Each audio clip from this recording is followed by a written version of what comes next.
अब मैं आपको कुछ दावे सुना देता हूं। अधीर रंजन जी की अभी जिक्र कर दिया सर ने, तो उनका भी बयान है एक, लेकिन पहले दिलीप घोष को आप सुनिए। ये फर्स्ट फेज को लेकर अपनी पार्टी के लिए क्या नतीजा बता रहे हैं होगा। पार्टी के प्रेसिडेंट रहे हैं ये, और उस वक्त में प्रेसिडेंट रहे हैं जब बीजेपी इतनी ताकतवर नहीं थी राज्य में। सुनते हैं दिलीप घोष को। आधे से ज़्यादा सीट में आज चुनाव है और 4-5 दिन के बाद फिर है, तो पहला फेज जो है ये अगर शांतिपूर्वक हो जाए, मुझे लगता है कि पूरा चुनाव शांतिपूर्वक होगा।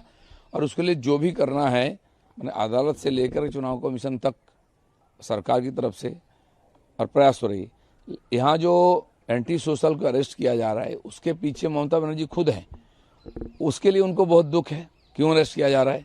जो लोग ऑपरेट करते थे चुनाव को, ऐसे सारे एलिमेंट्स को न्यूट्रलाइज किया जा रहा है। मुझे लगता है चुनाव अच्छा होगा, वोटिंग भी अच्छी होगी और ठीक ठाक रिजल्ट भी होगा। जो परिवर्तन का आस लगा लोग बैठे हैं वो भी हो जाएगा। ज़्यादातर बीजेपी का प्रभाव क्षेत्र है उत्तर और दक्षिण बंगाल में है ये, और बीजेपी इसमें मुझे लगता है कि 100 के ऊपर सीट जीतेगी।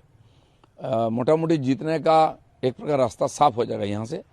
और जो थोड़ा सा हार्ड है, संख्यालघु इलाका है, बॉर्डर है, टेंस इलाका है, उसमें भी अगले चुनाव में सत्र में जो चुनाव होगा और जनता को एक साहस मिल जाएगा कि हाँ अच्छा वोट होगा, अपना वोटिंग करना चाहिए। पूरा शांतिपूर्वक चुनाव होगा, किसी को हिलने तक नहीं देगा चुनाव कमीशन।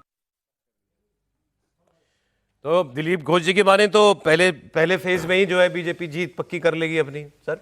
लेकिन ये तो है कि पहले फेज में बीजेपी को बहुत आउटस्टैंडिंग करना पड़ेगा, बहुत आउटस्टैंडिंग करना पड़ेगा। और दिलीप जी खुद बेचारे आउटसाइडर से त्रस्त हैं यहाँ पे, तो उनको तो थोड़ा सा ये होगा। लेकिन ये है आउटसाइडर से त्रस्त है। हाँ, मतलब शुभेंदु अधिकारी, मतलब उनको लीड नहीं देने दिया गया, तो वो थोड़ा सा एक ये तो रहेगा। और ये तो बाद में पता चलेगा जब अगर वो स्थिति में आ जाती है बीजेपी सरकार बनाने की तो। लेकिन यहाँ पर एक चीज़ तो है कि पोलिंग जो है वो भय रहित हो रहा है। एटलीस्ट आपके यहाँ तो यही देख रहे हैं, वहाँ क्या हो रहा होगा वो बाद में पता चलेगा। लेकिन असल बात है कि इस समय पोलिंग शांतिपूर्ण हो रही है। वोटिंग परसेंटेज बहुत, अभी 63% दिखा रहा है, तो शाम जाते जाते वो 90% मुझे लग रहा है हो जाएगा। और जिस तरह का माहौल बना था ममता बनर्जी का, वो थोड़ा मुझे कम लग रहा है at least first phase of polling में। इसमें हो सकता है बीजेपी ज़्यादा सीटें लाएं, लेकिन अभी जो असली लड़ाई है, जो रियल कॉन्टेस्ट है, वो तो अब है। यहाँ तो पहले से भी बीजेपी का बेटर पोजीशन था इस पार्ट में। अब दूसरे पार्ट का जो दूसरा अध्याय शुरू होगा उसमें देखिए ये बड़ा क्लियर डिवाइडेड है सर। ये पहले फेज की 152 सीटें, ये ज्यादातर मतलब बीजेपी की तो 75% सीटें इस पिछली बार 77 में से इसी में आई थी 59। और बीजेपी को अगर ग्रो करना, और ज्यादातर लोग कह रहे हैं करना चाहिए उसको, तो ये राउंड बीजेपी का राउंड होना चाहिए। और अगला राउंड जो है वो बीजेपी के लिए मुश्किल वाला राउंड है। वहां पर तो बहुत आगे, केवल 18 सीटें 142 सीटों में भारतीय जनता पार्टी को पिछली बार मिली थी। लेकिन फिर बीजेपी को छलांग भी तो बहुत लंबी लगानी है, 77 से 150 की छलांग लगानी है।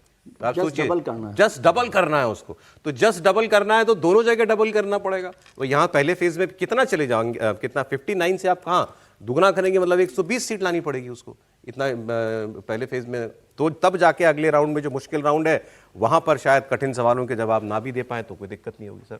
देखिए हम लोग बार बार 77 पर आकर के अटक जाते हैं और कहते हैं कि भारतीय जनता पार्टी को 77 से 148 का आंकड़ा जो है वो तय करना है, तो एक बड़ी लंबी छलांग है। मैं बार बार फिर कहता हूं कि भारतीय जनता पार्टी 17-21 दोनों चुनाव ले लें तो 142 सीटों पर पहले वो जीत चुके हैं, कभी ना कभी जीत चुके हैं। पिछले 3 चुनावों में 2011 से यदि आप ले लें तो कभी ना कभी वो जीत चुके हैं। इसका मतलब क्या है कि वहां पर जीत की संभावनाएं हैं। ऐसा नहीं है कि भारतीय जनता पार्टी वहां नए नए अपने आप को रजिस्टर कर रही है। वहां के मतदाता भारतीय जनता पार्टी के साथ खड़े हुए हैं, उसको जिताया है उन सीटों पर।